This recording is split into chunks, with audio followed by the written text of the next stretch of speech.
So, welcome to this week's Monkey Nut Punch podcast with me, Gareth, and the man just starting to watch Godzilla Minus One, Keith. So, hi, Keith. Hello. Anyway, so how we been, Keith? Overworked, underpaid. Yeah. That's pretty much my week. It's ironic. I got a long weekend. I'm using it to catch up, so I'm all right for next week. Horrible state of affairs. I had to disappear out the office twice for people, which means I lost 2 days of work, and I'm catching up with the 2 days of work that I've lost, which is always fun and games. I'm doing work so I can go away next week. Yeah. That's why it's ridiculous. But yes, anyway, enough talk about work. Let's talk about some fun stuff. I think. Yeah, we got some fun stuff. We got Harry Potter: Deathly Hallows Part 1. We both enjoyed that. We have. You want to talk somewhat about Godzilla Minus One? We can have a bit of a conversation about that. It's the first half of the movie.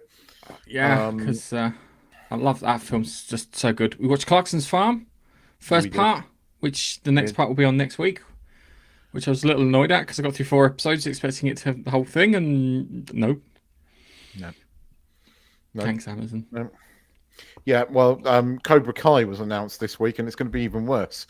You're getting part 1 of 5. You are getting 15 episodes, but I've heard a rumor that they're only 15 minutes long.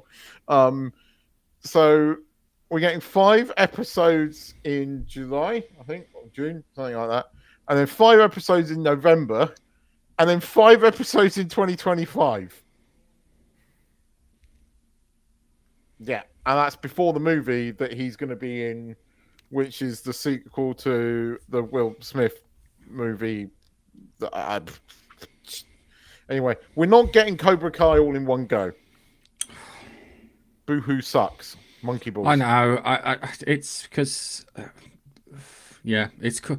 It's Netflix has reached its what I lovingly refer to as enshittification stage.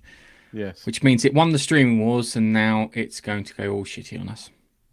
Yes, I mean this staggered release thing. I mean they're blatantly gonna do the same thing with Stranger Things when it eventually comes out. I mean, Jesus. How big's the gap between season 4 now? What, 2 years? It's gonna be 3 years. But we had a writer's strike, so and then yeah, but even strike. 2 years isn't really. But anyway, it kind of sucks. But yeah, anyway, what we got on the news? So we got. I want to talk about something to do with Warhammer because we didn't really cover that when that happened, and I'd like to educate yourself on that. We got some Tron Ares news. We've got some bits about Deadpool 3, and we all get to spooge over Sydney Sweeney. Oh yeah, I forgot about that. I sent that as a joke. Well, we're having it. So, yes. It's the only thing I could find. I just realised I wore the same jumper as I wore last week. Well, I'm wearing a different coloured hat, though. So. Oh, well. I know. It's dreadful. Just the fashionistas in the world. Doctor Who starts next week. With Dr. Racist. I mean, Dr. Racist, heterophobic nonsense. Yep, it's gonna be pants, and you know it's gonna be pants, and it's gonna make us mad. So let's get into the news. Let's get into the news. Okay, all right. Let's do our first news story then. Let's. Hi, this is Nigel, and I'm talking in my lovely narrator's voice. Bask in its loveliness, but don't bask for too long. We need your help. Come to YouTube and watch our videos for the love of God. Well, send Keith round to your next barbecue and he'll eat all your food. Toasty! You have been warned. So, what's going on? I've just realised I've got the Sydney Sweeney notes up. So we're diving into the grimdark universe of Warhammer 40,000.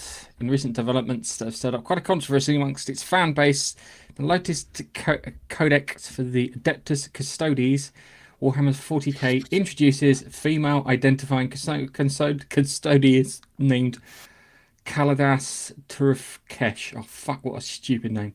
Marking a significant shift in the game's law. The inclusion is sparked a culture war in the community, pitting progressive elements against the conservative fan base, the fucking fan base. I'm not having that as my thing there. Accusing the franchise of succumbing to wokeness. Now, if you know anything about Warhammer,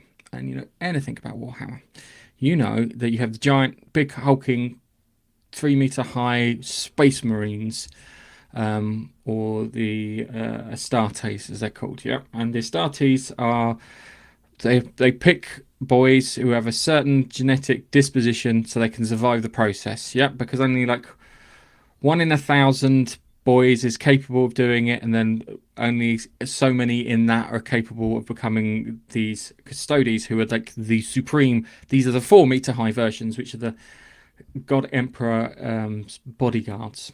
And what's happened is they were always men, and the thing was, the law behind it was that women, it didn't fit their biology. It didn't work with the biology, the gene seeds as they call them, and the organ transplantation didn't work with women. Yeah, full stop. So they invented some others. They got Battle Sisters and some others in there. So you've got other Warhammer female human factions inside Warhammer.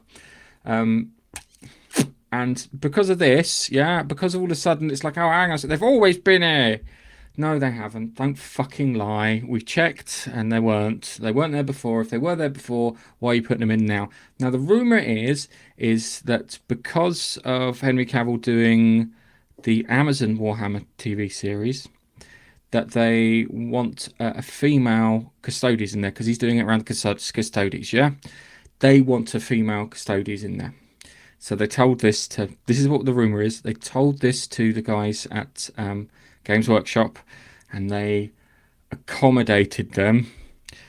But I'd just like to point out that I can't remember if it's the CEO or the CFO, sold all their shares before all this broke. So they sold out £900,000 worth of shares before this broke, knowing probably that this would flatten it, and then they could rebuy the shares and make a nice tidy profit, because they know that their fan base. And I hate to say it, but when it comes to tabletop gaming, it's 97% male and nerdy and very hooked up, how can I put it, engaged in the lore. And they've only done this because all of a sudden they're expecting Warhammer to explode a second time, because it exploded over COVID, because it's a great thing. Buy some plastic models, paint them at home. So they had this big explosion then, and they're expecting another explosion when the Warhammer series comes out with Henry Cavill. Unfortunately, poor Henry Cavill gets fucked when it comes to dealing with law. So we all said that kind of, oh, Henry like follows the law, this, that, and the other. So the motherfuckers, pardon my language, changed it on him. Well done, you fucking idiots.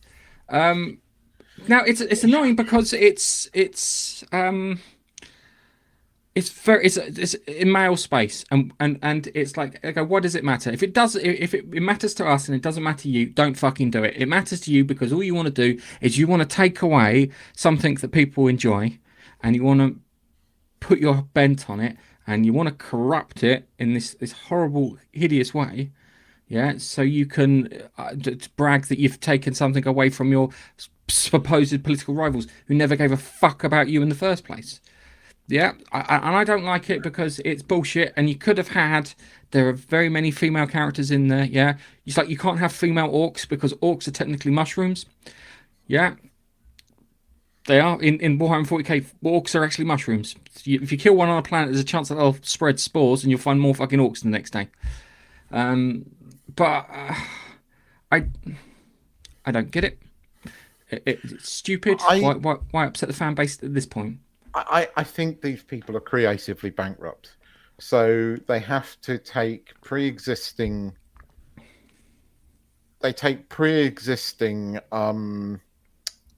like franchises. They have to inject their politics into it, and they expect even now that people are going to follow it. And it's like, these people are so disconnected, and we like to say Hollywood's a bubble, but it's not just Hollywood. It's the entire industry to a certain extent. These people are so disconnected from actual reality And you hear people talking about social engineering and all this bollocks. It's just ridiculous. I mean, I saw Russell T Davies say the other day, if you're not writing about inclusion and diversity in 2024, what are you doing then? I'm like, writing stories, Yeah. writing something that means something. I mean, they've been writing. They've managed to include diversity and all your other buzzwords in stuff for years. I mean, they were doing it in Star Trek in 1960, and it was fine. It was accepted. The go-to thing is, oh, it's always been woke. It might have been, but it's also been good, right? That's the difference, right? And now it's just shit. So you're not even clever enough to mask your politics around a good story. You're just dumb, and you're creatively bankrupt. The entertainment industry, as in like the TV industry to a certain extent, and definitely the movie business, you're creatively bankrupt. And now all you're doing is relying on your stupid politics, and you can't write good stories anymore. You can't write good TV. You do the same thing, or you write about your ego, as Russell T Davies keeps doing, or you write about things that it's just ridiculous. You can't just tell good stories. You have to have inclusion and diversity. It's a must. Why? What difference does it make? Seriously, what difference does it make? Why does it have to be female led? Why does a series? Why does Warhammer, which is traditionally, as you said, 90% male? Why does it have to be male? If we were, I mean, it's the same. Where in the Barbie movie, Barbies are traditionally played by little girls. Do you see men going, "I want to play with Barbies"? No. No, I've seen a couple of men say that, but there's a certain persuasion. Yeah, I know there's bronies as well, and that's a weird well. But you know what I mean. It is, again, it's this stupid logic that because you're straight and white, you're somehow bad. That you've had it good for all these years, so now you can't have it at all. Forgetting that only like 1% of people had it like that. I mean, okay, historically there are things, but not like they make it out to be. And I'm sorry, there's balance to everything, and they're going the other way completely. It's like the whole Doctor Who thing. The Newty Gatwa's comment. It was racist. Yes. And had that been a white person that had used a racial language in a thing, he would have lost his career, been cancelled, and thrown out to the wolves and fed to the wolves probably. But it's perfectly acceptable the other way around. No, it's not. And it's the same with this bullshit. Stop attacking everything that males hold dear. It's not toxic. It's just we are allowed to have our stuff. We're allowed to have male stuff, just as girls are allowed to have female stuff. But this muddling of gender and muddling of everything, it's going to put the West back. Fuck me, But we're already going back. My wife is really effeminate in many ways, but she's also very strong. It doesn't make her weak because she's effeminate. This bullshit winds me up. It really does, and I completely. It's like this. Every time I see somebody saying James Bond should be a girl next, no, you fucking idiots! You don't understand it. You're morons. Shut your mouths. Just shut the fuck up, because I'm fed up with these morons. I really am. I need a Tom Hardy clip from the what's the one we did where he was the Cray twins. It was just like, oh no, it's not here. It's not that one I'm thinking of. I'm thinking of Bronson, where he's yelling at the guard. He's like, shut the fuck up, you cunt.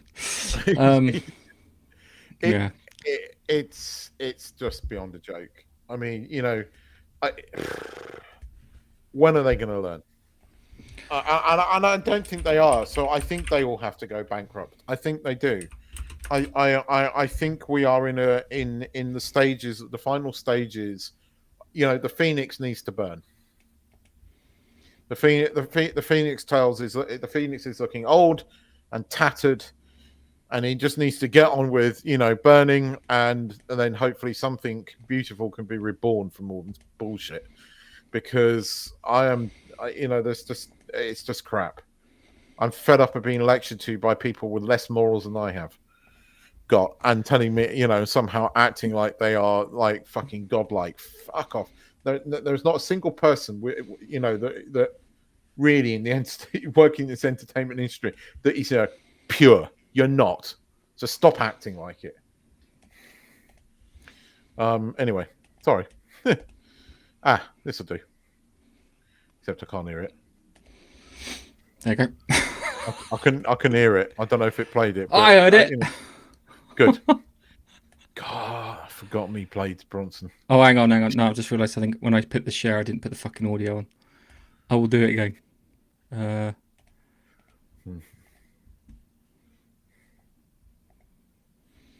don't know if it'll work. I want it to work. Right, hang on.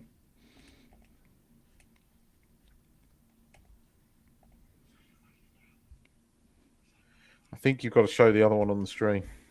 Oh well, let's just leave it. I'll have to download it and save it alongside. Oh, hang on, save it this one.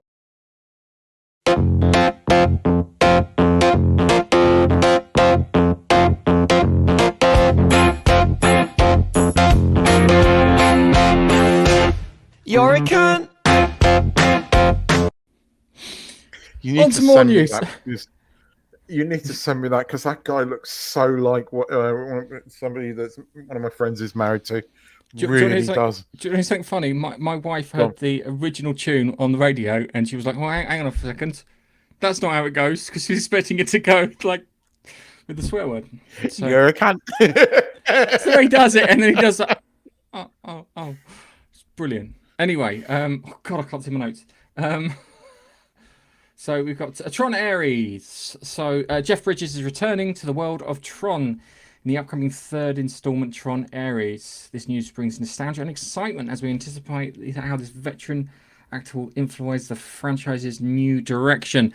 Apparently, they're using lots of de-aging technology, which I think Marvel. One thing that came out of Marvel, which is useful. I'm going to say useful. It's got better at it. It's got better at it. I heard him criticizing the de-aging technology in the last one, so we'll have to see. It's the trouble is. Do you want to hear something funny with the de-aging technology in the previous one? It starts, if you watch it, you'll watch it for the first like half an hour, and you'll be like, "Oh, it's a bit dodgy, isn't it?" And then after that, your brain just gets used to it. True. It's I don't weird. notice it as much now, but when it was just like Jared Leno's doing a Tron movie, and I was kind of like, I'm not interested really at all. Now, I'm like, okay, I'm a little bit interested now that Bridges is in it. And if they announce Daft Punk, I'm gonna go like, yeah, okay, now I'm gonna watch. Daft Punk. That's the casting I want to hear from this film. Is Daft Punk, because that soundtrack was the best thing about that film. Yes. No, this, that, and the other. It was absolutely fabulous. That soundtrack. So, yeah, because it's like kind of. It was weird. No, I described what's it, Jodie Whittaker's series, the first series of Doctor Who, as being a universe that was completely empty. Yeah, the Tron universe felt similar. It looked beautiful. It looked fantastic. It had all these things going on, but it did feel empty. And I hope that they can take that emptiness away from it, if that makes any sense. But it's got Evan Peters and Gillian Anderson in it. My problem is it's going to be real world set. Well, is it? I mean, you can't do a Tron movie and it all be in the real world. I mean, we know that they could escape. That's how Legacy ended. So, but at you're going to have light cycles in it. You can't not. You're going to have some Tronness about it. If you don't do that, then it ain't a Tron movie. So it's just Jared Leto in it. I just find the guy a bit Wank. overhyped. Yeah, wank. Yeah, he's a bit wank. That's probably okay. So that's what I thought if he was working for me, that's right on his appraisal. Jared Leto, a bit wank. He was, what do you call it? It's gonna be like Morbius, but with light cycles, isn't it? We just can't get in. I don't know. I mean, it's a Disney movie, so you can't expect too much. But the fact that they put Jeff Bridges into it, I don't know. We will see. We will see if Disney learned from their mistakes. Probably not, because I saw an article when I was looking through the news. I was looking, an article through the news, and it was talking about Rachel, what's her face, Zegler. She's another year older, and she's had the worst year of her life, and can we just all love each other again? And it was like, hey, you started it. Yeah, wasn't but us. this is what the article said. She received, what was it? What's the word that they use? Bad feedback, but there's another word for it. She received bad feedback for her casting in Snow White. No, she did not receive negative feedback. I say negative feedback for her casting. She probably received very little negative casting for her casting. It's because she opened her fucking mouth and slagged off a classic cartoon loved by millions. That's why she got but negative feedback.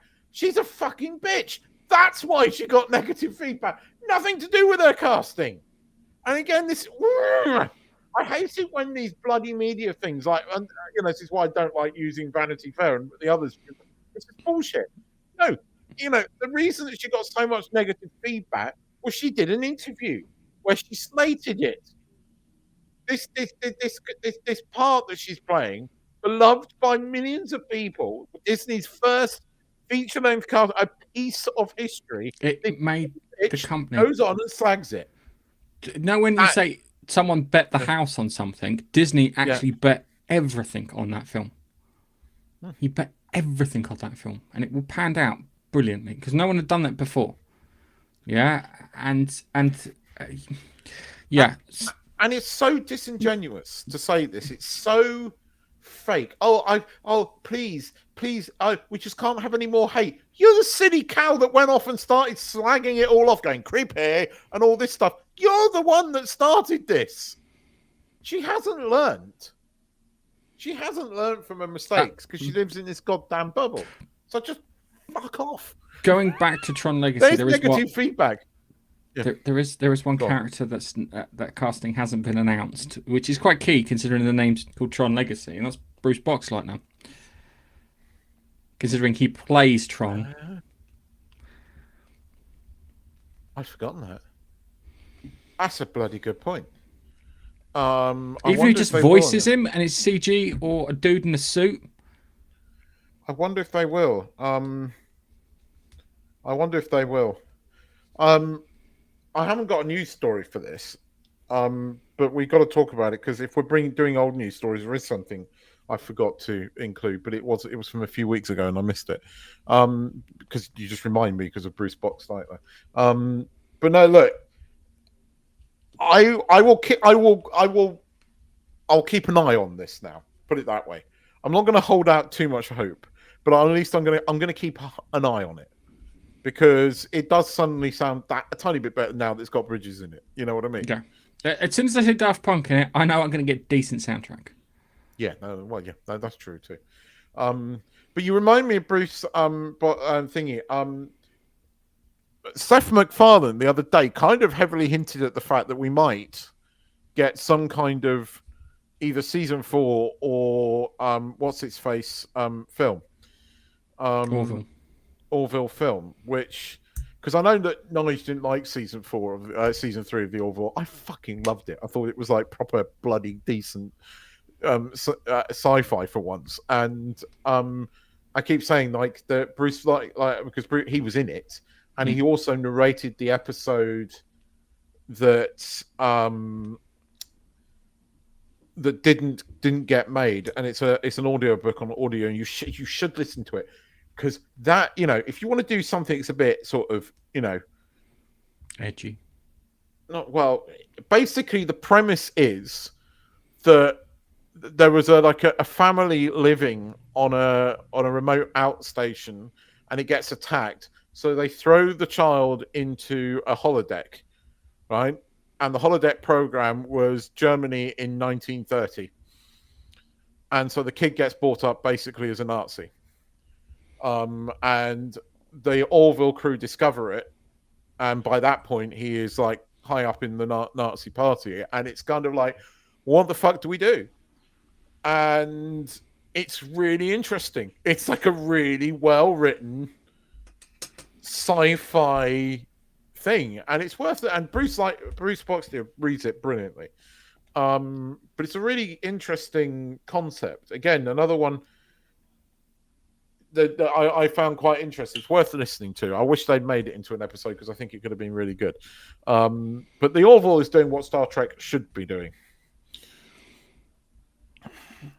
Yeah. Well, if Seth, the problem is I've seen interviews and stuff with Seth MacFarlane recently, and he looks like he's fucking lost the plot. I know. I mean, lost the plot. When Bill Maher, who I think is an arsehole, is talking more sense, then you know something has gone terribly, terribly wrong. Yep. Yeah. What's our next? What's our next story? World War III. I mean, hang on a second. Yeah, they turn around and says, if so-and-so gets in, it'll be World War III, and then What's-His Mush got in, it's almost World War III. Oh, go figure. You're listening to the Monkey Nut Punch Pod. So, Ryan Reynolds' journey to integrate Deadpool into the MCU.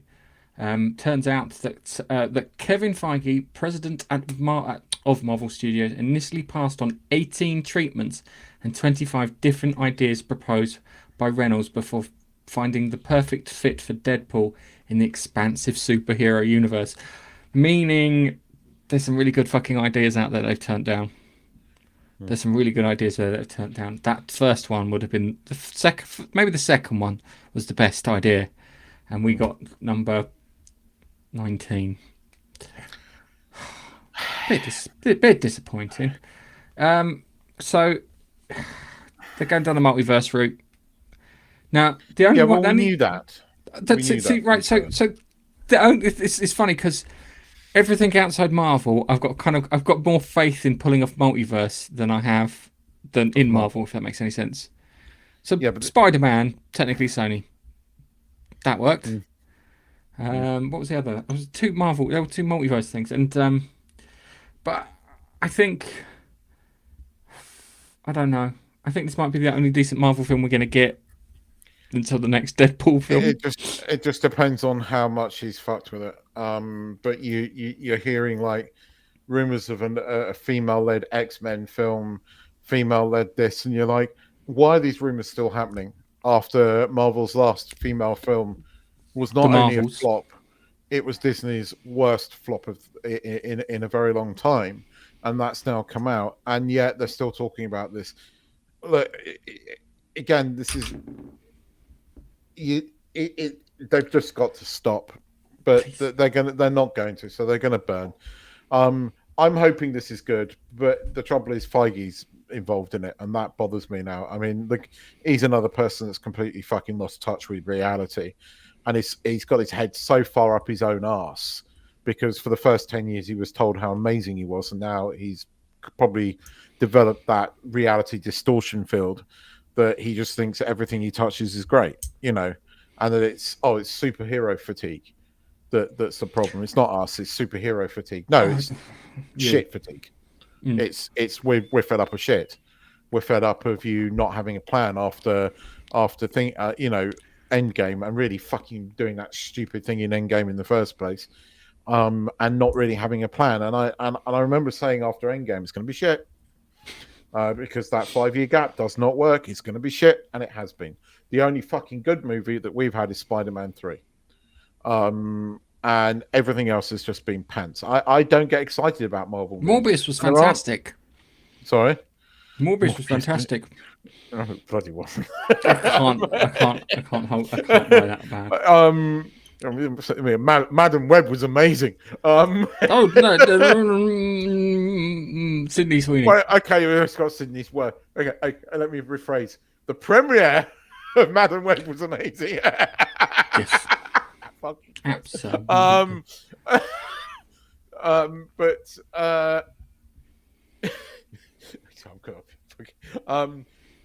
I don't get excited. I don't even know if there's any other Marvel releases this year other than Deadpool, which is not a Marvel movie. I don't see it as a Marvel movie but it might be, and therefore it might be shit. I'm hoping it's good. The trailer makes me laugh, and I'm hoping it's kept that. Do you know what that trailer's had me do? I was at the gym, and for 40 minutes straight, I had like a prayer on repeat. I forgot how good that tune is.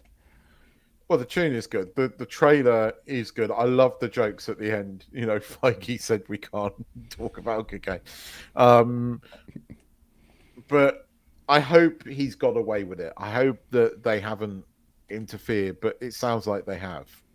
And that this worries me that, 19 or whatever it is, that scripts passed.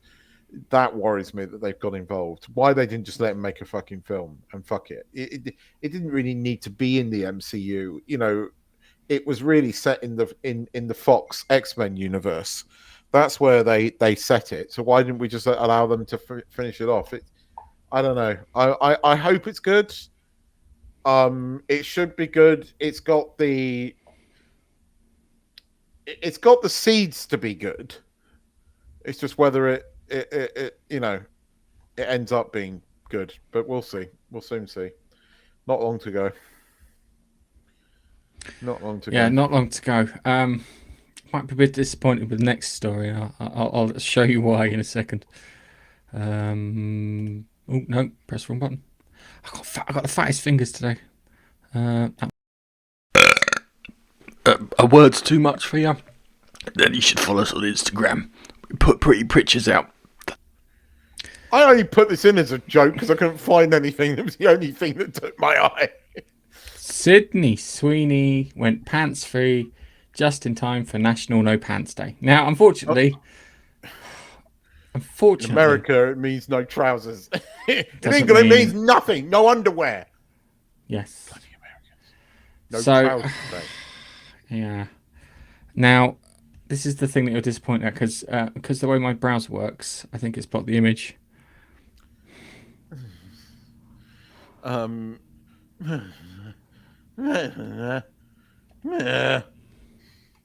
on. Will it load? Will it load? It's thinking about it. It's thinking about it. Oh no, it's Jeff and Lawrence. Eesh. Hang on. Oh. Jennifer Lawrence is not so bad. Hang on a second. I think we can get that. We can get the reel up. Oh. So, He's definitely going to get something up. You dirty old man. Do you know what's really annoying? It opened the link on a separate page. Now I've got to share the separate page. Well, I had got it open just in case as a backup. No, it's fine. It's fine. This is the one. So that's an advert for Jimmy freaking Choos. Yeah. Don't worry about the. See, there's nothing wrong with that. There is absolutely zero wrong with that.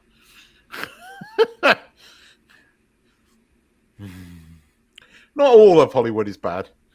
Can you do me a favor and get rid of the login to Instagram, please? Because it's covering up, the sheer brilliance and cinematic brilliance of this this piece that we are currently watching.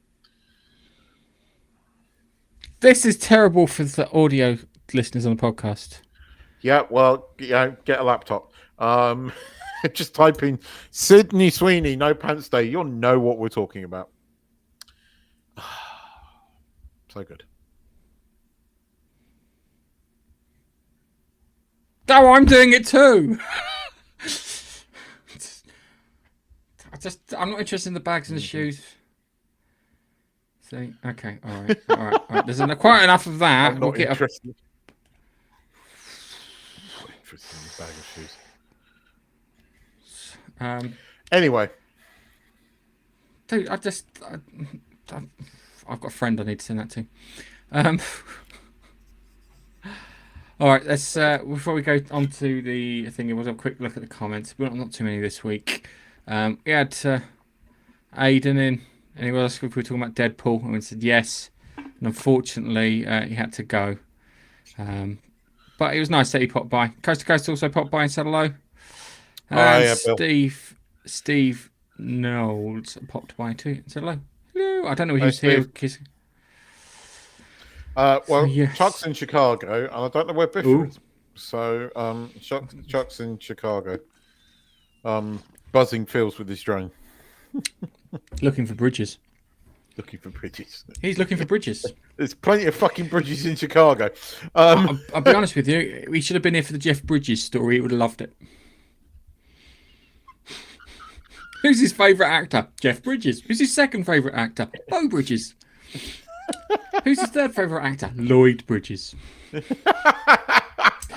And they're all, yeah. I wish he was here for that. That's a wasted joke there, I'll be honest with you. I've got a guy that one of our staff at work went to Japan for 2 weeks, and he made a load of Insta videos in the style of you. Did he? Kind of. Did he but do it intentionally or did he do it unintentionally? No, he did it intentionally, but he made a video where he's standing outside like the castle in Osaka. Like, well, yeah, it was in fucking Shogun, right? He's standing there. He goes, "One of the things I hate about when you come to Japan is how you can tell people are all these foreigners and they wear these stupid clothes." And he puts on his Luigi hat that he bought from Mario. And he puts on his Luigi hat because I bloody hate it. It really irritates me. But deadpan. You see, I know, because I still love the fact that I didn't get it. I said, look, that worked on me. I was in fits. Americans won't get that. He did, and it was videos like that all through Japan, and they were just fucking on the money. See, just have to remember, when I did my video, I always purposely made it so the interesting thing was there, and I turned the camera around so it wouldn't see the interesting thing. So wherever I was, there was something really interesting nearby that wasn't getting filmed. That made me laugh more because you couldn't see. Naturally, you don't know that I'm standing next to this big thing, which is quite impressive, and I've got a wall instead. But yeah, well, because that's what you and Chuck do. You go and you take all these lovely cinematic things. Oh, no. I thought it was brilliant. I thought it was genuinely brilliant. But I like funny videos like that, and some of his Japanese videos were really funny, really funny. Anyway, right, what are we talking about? What are we doing next? We're talking about Godzilla -1 and how far are you into it? I am. Tell me how far you are into it. So the doctor who is on the mine sweeping or the mine sort of blowing up Sweeper boat has just announced his plan to somehow put a gas around Godzilla and sink him. That's what he's just announced. Have you watched all of that scene? Yes. Well, I've watched. I love that scene.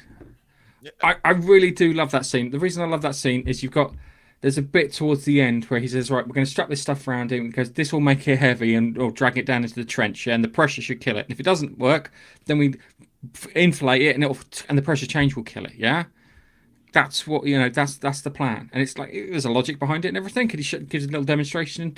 And then you got this one guy stands up and he's like, oh, I'm not going to do this, blah, blah, blah. This is suicide, this, that, and the other. And then he storms off out. And then another guy storms off out. And this third person stands up. He turns around and goes, do you think we can win? Because, yeah. What are the chances that we could win? Because, we can do this, yeah. And he goes, okay, well, it's better than during the war, because we were sent out just to die. So yeah, and I love that. And it's like they all went, yeah, fuck it, let's get together. It's really anti-government. It's groups of people getting together and telling us that the Japanese government is fucking useless. We'll sort it out ourselves. I kind of like that. It is a bit, and it's actually very much of the now at the moment. I speak to a lot of Japanese people, and there's quite a few of them are quite disillusioned Disillusioned by the current government.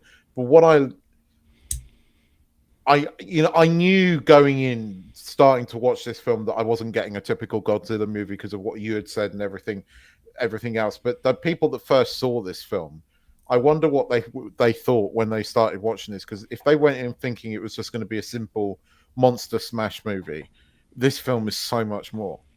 And I mean, I'm halfway through it and I already love it. I think it is Can I ask, a Keith, proper drama story. hang on a second. Have you got it? Did you sail the high seas? No, I have got the. I have, but I haven't. If you know what I mean. I've ordered, and it's on its way, but I just couldn't wait. I've got the 4K special edition Blu-ray 4 bloody disc box set with the steel thing. It's on its way, but it's going to take another week. And I saw it, and I just like, I've got to see this film. I have to. Yes, I have to buy that as a film. It's so good, but I also want the Jack Sparrow version just to time over until it actually comes out officially because it's that fucking good. Yeah, right. That's how good it is. It's like crack cocaine, entertainment-wise. It is genuinely really good so far, and I cannot get when you look at the budget of this film, and I'm going, how the fuck did they do that?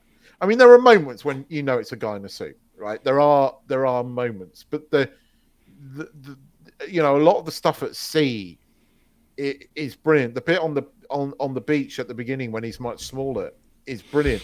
The bit when he's in Tokyo and the full on as he sort of like charges himself up. Shit, that was like shit, and that was cool. But at the same time, you're kind of like somebody kill him because I don't want the girl to die, and I know she doesn't die. Spoiler, I know she doesn't die.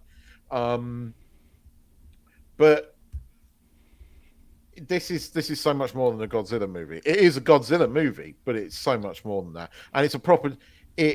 It's authentic. I love it. I fucking love it. I'm loving it so far. I'm sitting there watching it with a smile on my face, and I was so into it. Right, I didn't hear my wife come into the office, and she went, "Darling," I'm like, "Oh fuck!" Like that, because it's the bit where they're chasing, after the boat, right, and they're throwing all this shit at him, and they're throwing a mine. Blown off his face off, and they go, yeah, and his fucking face grows back like shit. And it's like that scene is so intense. It is fucking Jaws. It is Jaws. It's that kind of level of intent, except the shark is way fucking much bigger. And then it's the bit I like that scene just before where he's telling them there's something wrong, and they're like, no, and you've got the other ship, the other minesweeper in the background, and you just see Godzilla just go crunch, and you're like, yeah, and the captain goes, because he's going on about saving the day and everything, and he went after that, and that made me laugh. Never mind. Yeah. But see, this is the thing. It's an emotional thing because it's comedic. Right, so you have that comedic moment, then you have the intensity of the chase, right, and then you think, oh, the day is saved as the battleship comes in, and then he fucking nukes it, and you're just like, shit, and you just left there, and I love the again made by a talented filmmaker, because then it goes quiet, the film goes quiet, and you go back to Tokyo, and you go into that really emotional scene where he's dreaming everything, and you're just like, it's a geniusly made film. It's a very well made film. Keith, it has a climax which is just phenomenal. Yeah, I'm going to finish. Seriously, you think it's emotional now? Get to the end.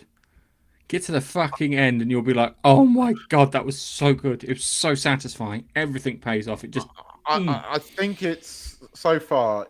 I can appreciate they don't make films like this anymore, and I get why the whole of YouTube was behind it, because they don't. This isn't a big budget film, and yeah, I feel like I'm watching a film that you don't see that it hasn't got a lot of budget spent on it. I mean, purely because I have a keen interest in special effects and stuff, and I have an eye for it. There are moments where I see, okay, that's not 100%, and it is kind of like it's not Power Rangers-y bad, but no, Keith, hang on. But you see the budget they spent on it, and it's phenomenal what they did, what they achieved. Marvel's.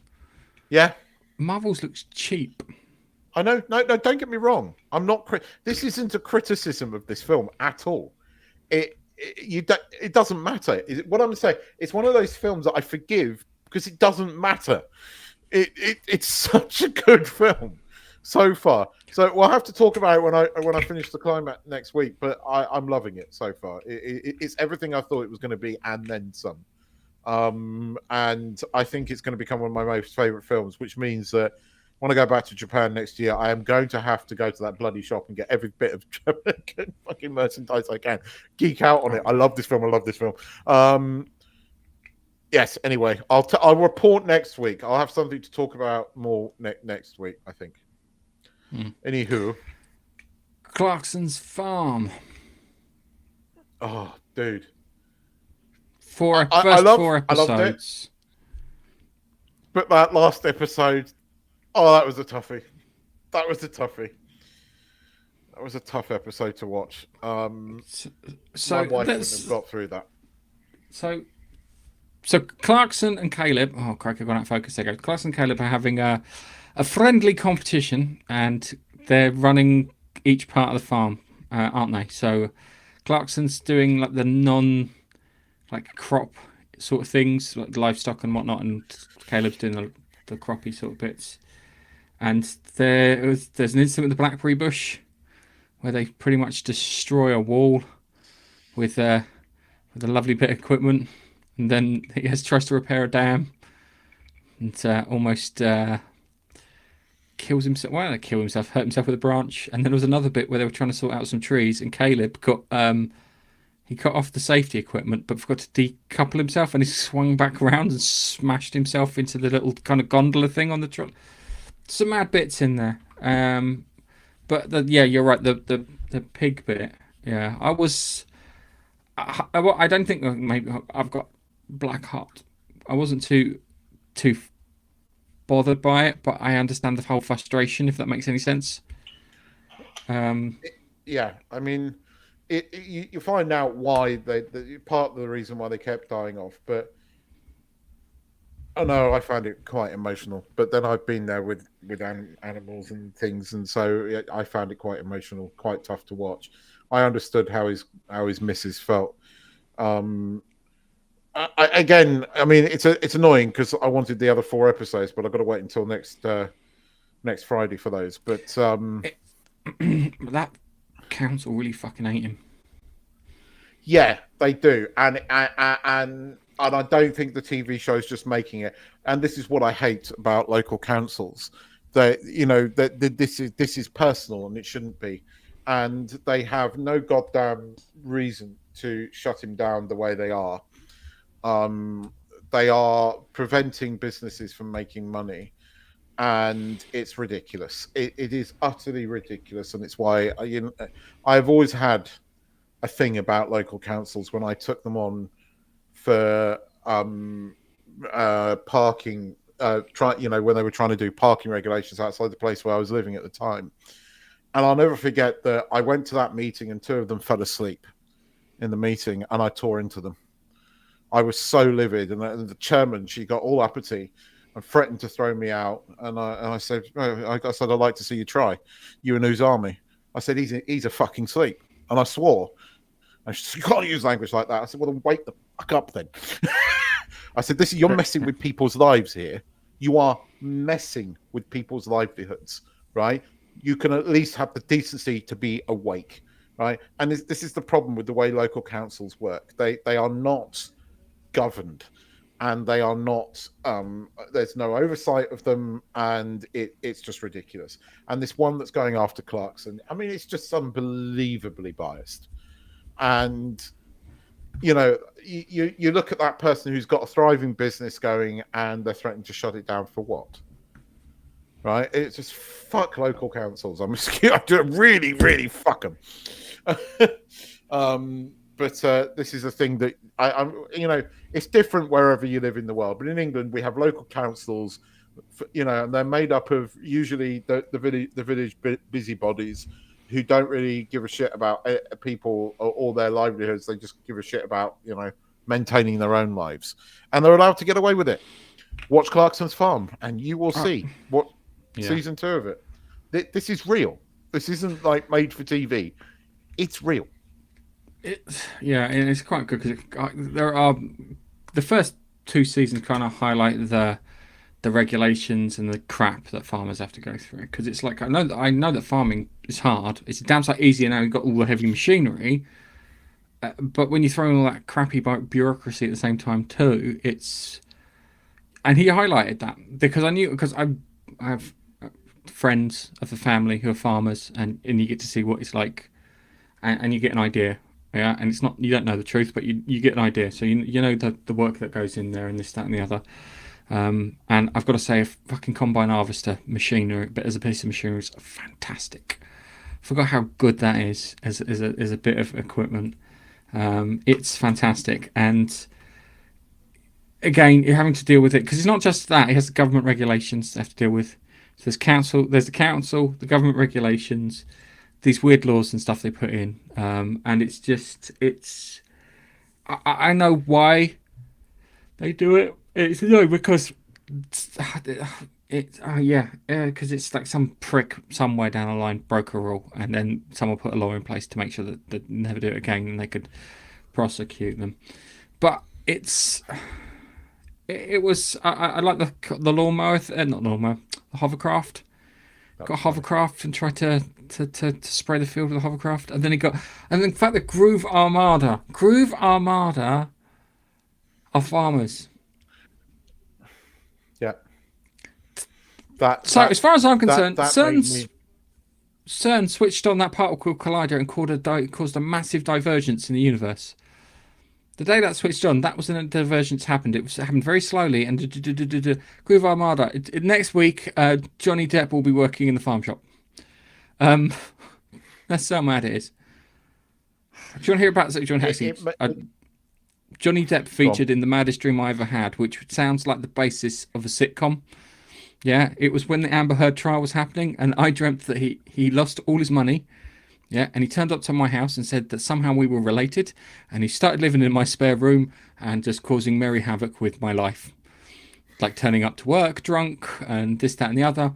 Does sound like the basis of a sitcom. So if anyone's out there who writes sitcoms, call me. I've got some ideas. Features Johnny Depp, I'm afraid, so I have to ask him. You have no idea. I did. I mean, I enjoyed it. Again, I like Clarkson's Farm. It is basically just Top Gear on the farm, and it is Clarkson prattling around half the time. But he does highlight serious things in it. I mean, he highlighted the cost of fertilizer and the reason that he got Groove Armada in the first place to do his farming, and what they were talking about was really interesting. And again, it highlights a way forward for British farming. So, whilst people and the local council put it down as him dicking about on a farm, which it is, it's also doing a lot for the farming. It's why he's won awards. It's why British farmers love this show. Because whilst he is dicking around in a tractor, which is a really blokish thing to do, and any bloke that says, oh, he's just a fool, they're lying, because they do half the shit if they could that he's doing it, and it's bullshit. We'd fuck about on a bloody hovercraft given half a chance, and and money was no object. We would be doing that. I always make jokes when anyone is doing any gardening works. You got to hire a mini digger. A mini digger. Exactly. Come on, how much fun can you have with a mini digger? I mean, the day my granddad got his sit-on lawnmower because he became less mobile, he admitted it was also fun. It's like, yeah. I mean, I it was one of the first videos I ever edited. Was like 5, and I did this whole Thunderbirds thing. My granddad had this like electric garage door, right? And it goes 1, and then the electric garage door goes up really slowly, and he comes out on his lawnmower. Brilliant. It still makes me laugh today. But he never got the joke because he never really saw Thunderbirds, but I found it immensely funny. But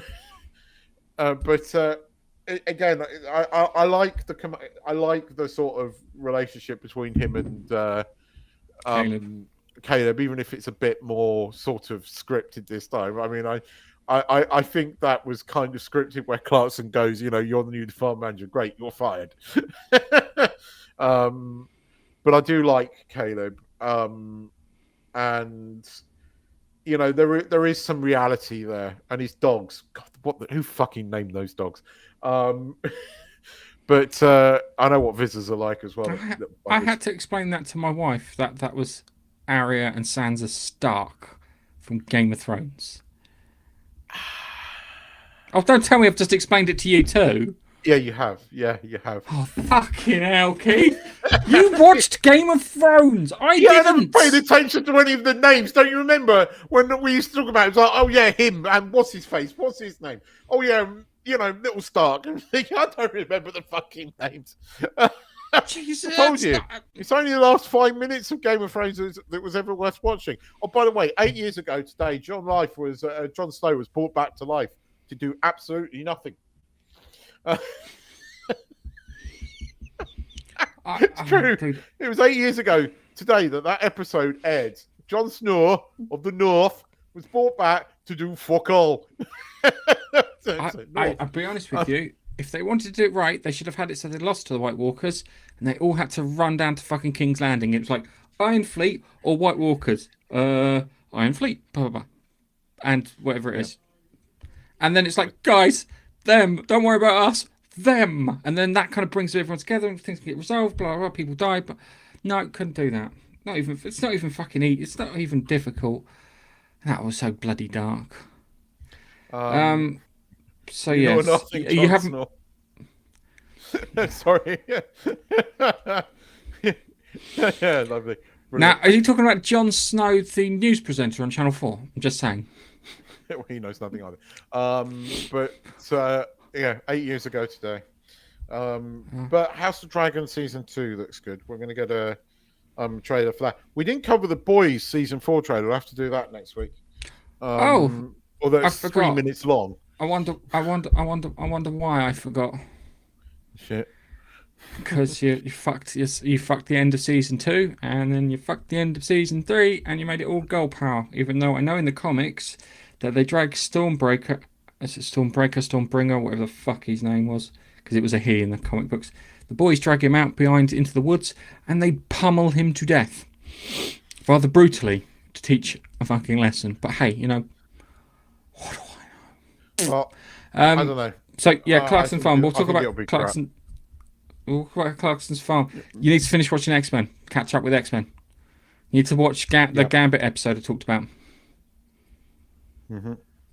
And you'll be like, oh, it will pull at your heartstrings, and you just go, oh, that's sad. Oh, that's so sad. Yes. I'm just answering Biff's comment. Yes. Well, it was Bikini Atoll. That's not Oppenheimer. That's the other one. That's not Oppenheimer's one. That was the other guy who did Bikini Atoll, because Oppenheimer turns around. He said something along the lines of, "Congratulations, it's a boy," when he picked it up with a little spike on the radio and they detonated it. Okay. Anyway, it was Bikini Atoll that does it. There. But that happened in. Actually, saying that, no.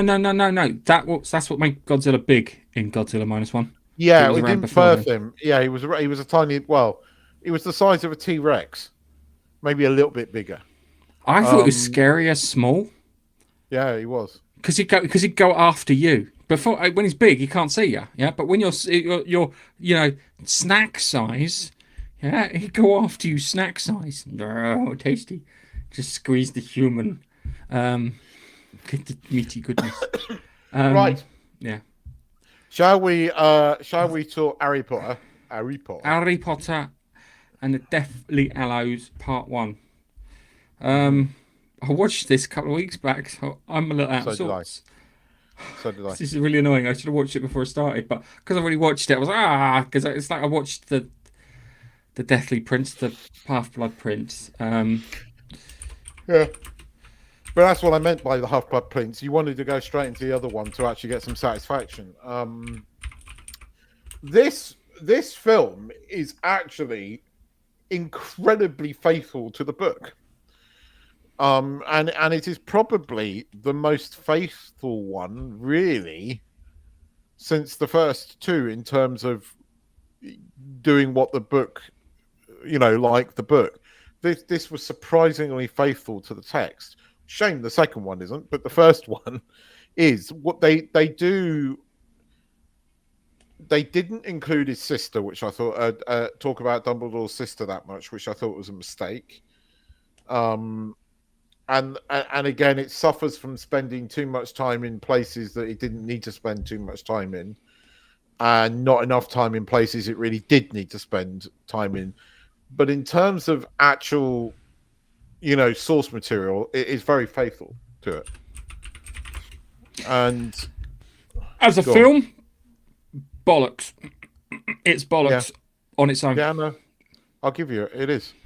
As a film, you can sit there and say it's faithful to the first part of the book, not to the book as a whole. No. But this is the problem with it. What they should have done is they should have had part 1 and 2 within like a couple of months of each other. People would have gone back and watched part 1 again, because the book is so that you have to include a lot of what you see. But yeah, there's no real third act other than, well, there is. I mean, the third act is, the capture and escape from Malfoy Manor, and the very unfortunate death of Dobby, which still gets me. I've been that to his Hedwig. grave. Yeah, I know. No, the Hedwig one, just like. See, this is the thing, right? So the movie structure in this is bothersome, because it starts off with a big action bit, then it goes into a lull, and then ends with a big action bit, rather than the big action bit in the middle, and then you have the fallout from that, and then where you go, which is the normal kind of the 3-act structure that you get for movies. So, yeah, it's, and then you just got them milling around like some indie film. Yeah, but they do mill around. I mean, this is the thing in the book. They do mill around, and I think it does a reasonable job of showing that. And then Ron losing it and fucking off. But then there's a lot. It spends a lot of time. That whole dance scene with him and Hermione, you didn't need. And that's like 5. This is 3 or 4 minute scene, and you didn't need it. You just needed a very quick montage. It needed a montage of her lying around upset. Gonna need a montage. Yeah, but you could have done it with a montage, and then you could have gone straight into, going to Godric's Hollow, and then that would have worked. And then Ron comes back and saves the day. The bit where after Ron disappears, there was, and you could have done it. You could have had the whole Harry, overhearing the Grip Hook and Dean Thomas and a few others. You didn't have to have Ted Tonks. I'm a bit pissed off they cut out Ted Tonks. But you could have had that scene instead of Hermione and him dancing. It didn't work. Didn't they have Andromeda in it? Who is a spitting image of Bellatrix? No, they didn't. In the book? In the book, yes. It's in the book. I mean, spoilers. Next week's one's going to be a bit contentious because I am not a fan of it. But I don't. I'll be honest with you, Keith. I fucking hated the end of the book. I did. I hated the end of the book. It was shit. Really? Shit. Yeah. I prefer the end of the film. The book is. I don't. It's them talking. It's them talking in circles in the grand hall for 40 fucking minutes. That doesn't make good watching, I'm afraid. It's okay. I understand that they moved it outside, but it's the fact that he doesn't shout Expelliarmus. That's what gets me. And because it's the spell backfiring again that kills him. But we'll talk about that next week. But there's a lot of again, the problem is it really. And it's more apparent because I spotted it so much in the books. He is not a good. He didn't convert these books very well. he spends too much time in places he doesn't need to spend time in, and not enough time in things that actually matter. Yeah. And that him, Hermione and Harry dancing is a pure example of that. You could have done it in a 1 minute montage and had the same emotion instead of wasting time of film when you could have actually put something else in that meant something more, especially to people who've read the books. And at the end of the day, it is one of those peculiar things where most of the people that were going to see this movie had read the books. Not everybody, but a good deal of people had, way over 50%. And so you were making these movies for people that read the books, and whilst it is faithful to the source material, it wastes a lot of time in things it didn't need to. It's so.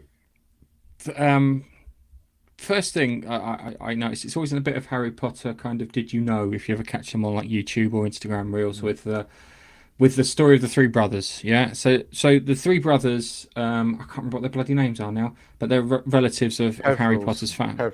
Yes, they are. Peverils, yeah.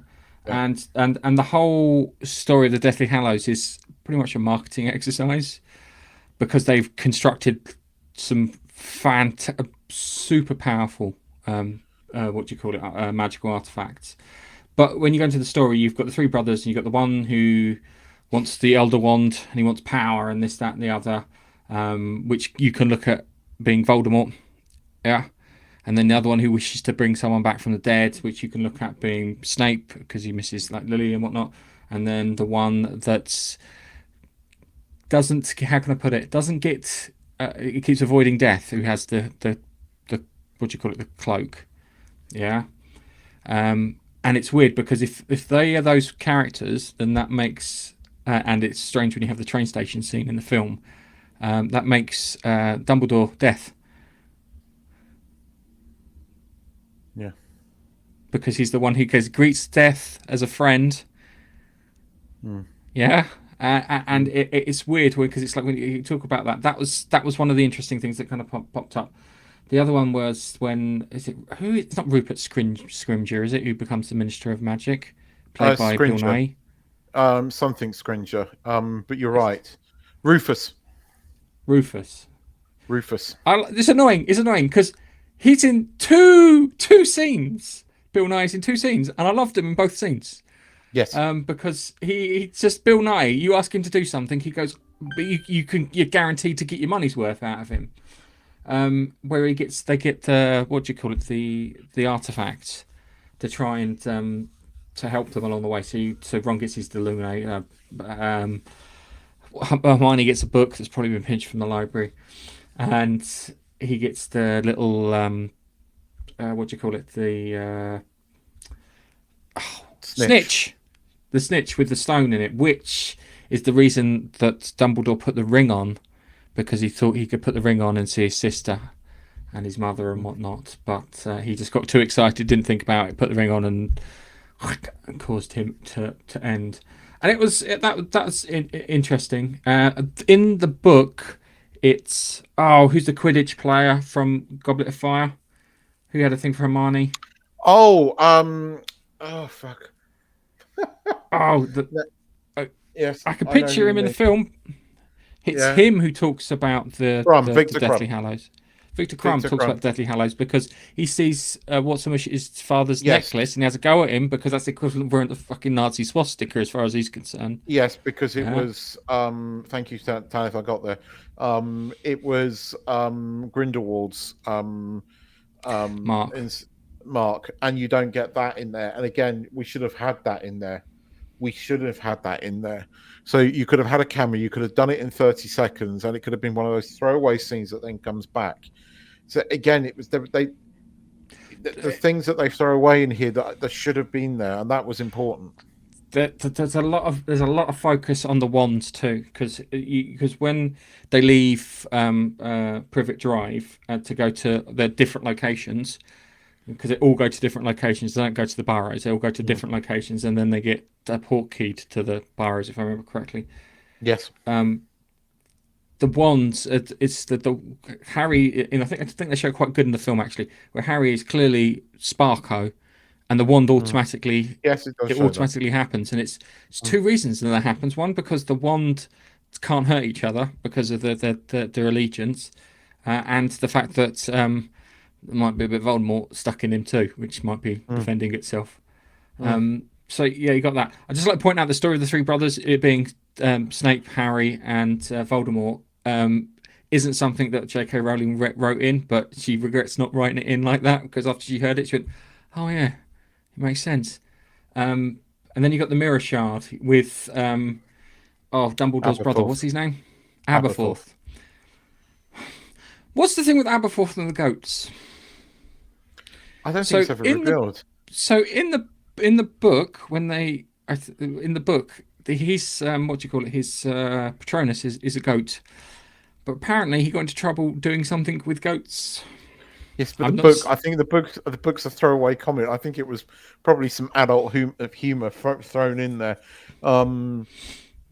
But they don't play that in the in the film. But we don't actually see Aberforth until the second film. And the other part is the thing with Regulus Black's locket and him and Creature, because him and Creature go to the cave where the locket is from the the Half-Blood Prince, and because Creature is a house elf, he's got his magic rules are different to a wizard's magic rules, so he can go in there and out there and teleport, and he really cared for Regulus Black.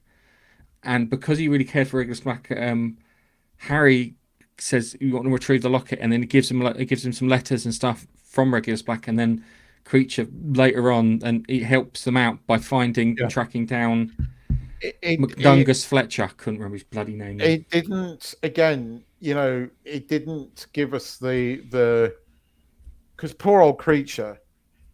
He starts off an atrocious thing, and then very much redeems himself, and then you never find out his fate. He's left in Grimmauld Place, and it was something the book never resolved, which I do have issues with the way the final book ends, and one of them was there was no resolution for poor old Creature, and there was no resolution for Dudley either.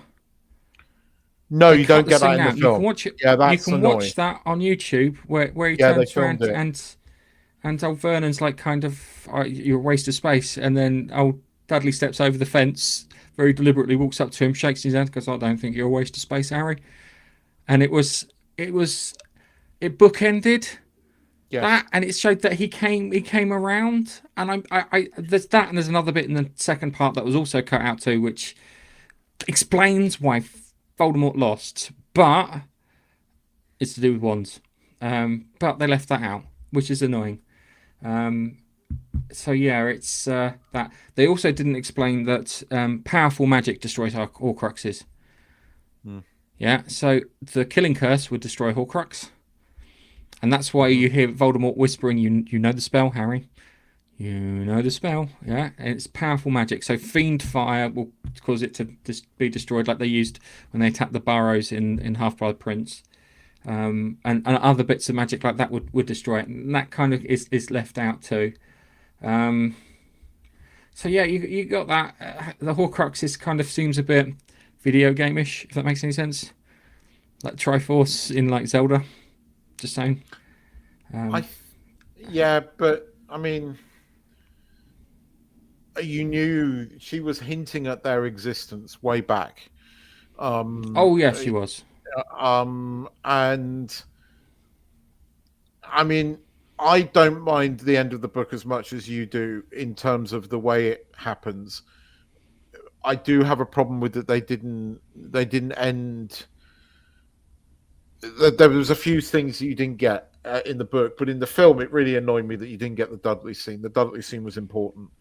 And again, this is what I mean by the fact that he wasted too much time in places where it didn't need it. And you had you could have had a 2.5 hour bloody movie, and somehow you missed out so much that was important, and you put stuff in that wasn't. And I know I keep saying it, but that is very much the problem with these last 3 films. Whereas actually he did it perfectly for the 5th film. just not the others really. But I look, think they also go on. Sorry, you were going yeah, to say. it's yeah. So the one thing that always annoyed me in the films, yeah, is that when it came to booky things like academic things, it was always Hermione in the books that did it. Mm. When it came to the wizard world, it was always Ron that did it. And it's weird because the Ron in the books comes across as like one of your rugby mates sort of Mm. character, yeah, along with his brothers. They seem like quite rugby. Even his sister comes across as a kind of ginger and sporty, yeah. Um, and okay, he was a shit keeper. Weasley is our king. He always lets the No, he quaffle was a in. good keeper. He just couldn't hold his nerve, and that, and the film did him some disjustice there because actually he ends up saving everything and being a really good keeper in the book. But they did a reasonable job of. You see, this is the thing, right? I'm just going to put Biffa. You know, I never read the books. I love the HP franchise. I only wish Hermione and Harry should have hooked up. No, you need to read the book because it makes sense that she hooks up with Ron. This is something the films didn't do very well. He's he's a bigger, more sportier person than Harry in the books. Yeah, and Him that's and who his she brothers goes have, for. yeah.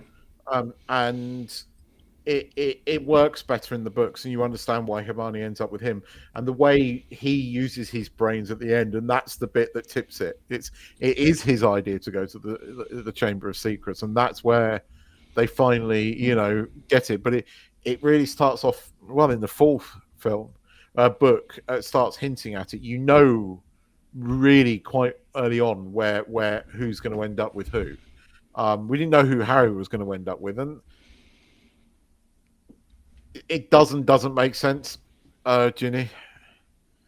What? Fuck, did you read different books? What? Yeah, it I was knew clear he was going to want. Even fucking Hermione turns around and goes, look, go out with fucking Dean Thomas at one point. She goes, go out with Dean Thomas. One, to see if you still have feelings for Harry, and two, that it might make you. Yeah, no, it wasn't notice clear him. in the fourth. That's in the sixth book, right? In the fourth book, it was clear where that Hermione and Ron were going to end up, but it wasn't clear about Harry. She doesn't start hinting about him having something for Ginny until the fifth book. Starts dropping little things, but in the fourth one it isn't. But it's very apparent Ron and Hermione from very very early on. And I in the films, yeah, there was better chemistry. But and yeah, Ginny was the one with the crush. Yeah, which yeah. But anyway, she is in the first one. She is in the first one. Second. Was it the second? Oh, shut up. Oh yeah, because she meets him and then gets across it. Yeah, sure. Yeah, can we She cut? meets him in.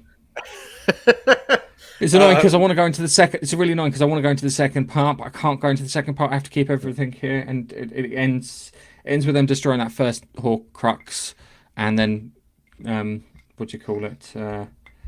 Going to Malfoy Manor and getting poor Dobby killed. That is killer. That whole That was scene done is killer. actually. It was done well. It was done well. It was done well. Bellatrix. God, they cast her so well. God, they cast. She was born to play Bellatrix, and she does it so fucking well. And the way that it was done immensely well, and it gets you. It really does. And I remember crying like a little girl when I came out of that cinema with Dobby, and I wasn't ashamed because it really got me. It really got me, that scene. And yeah, I remember when you sent the fucking picture to me, I was like, every time I see it, it's like, oh, God, I really find it difficult.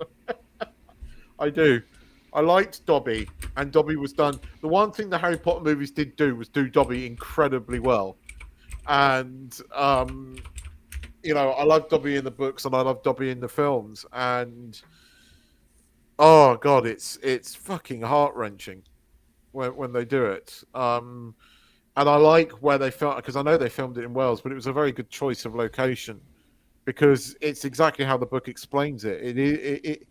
It does feel empty, and just and then Harry digging the grave. And, oh god, it gets me. Right. Just like to point out that's in a me slithering standing over top. Dobby's grave. In a slithering top, you bastard! You heartless bastard! Going, he's such a bastard. It's quite hard to stand on those cobbles. I'm going to be completely honest with you. Yeah, Um, in a slithering but yeah, top so going, last part. next week. Last part next week, and then we're going to start with the prequel Star Wars films. That's going to be interesting. That is going to be interesting because I remember watching it, being massively disappointed, and that kind of soured me on the last two films. And then the last film, I got annoyed because they're kind of. My biggest problem with the first film is George explains how the Force works. We'll talk about it. Save it. Save it. Let's put a bow on this one. We'll see you next week. Goodbye from me. And it's goodbye from me. Bye-bye. Thank you to everybody in the chat, by the way. And thank you, Kenneth. And we'll see you next week. Yeah. Cheers, Biffa. Cheers, Steve. And we'll catch you later. Glorious. Mitochondria.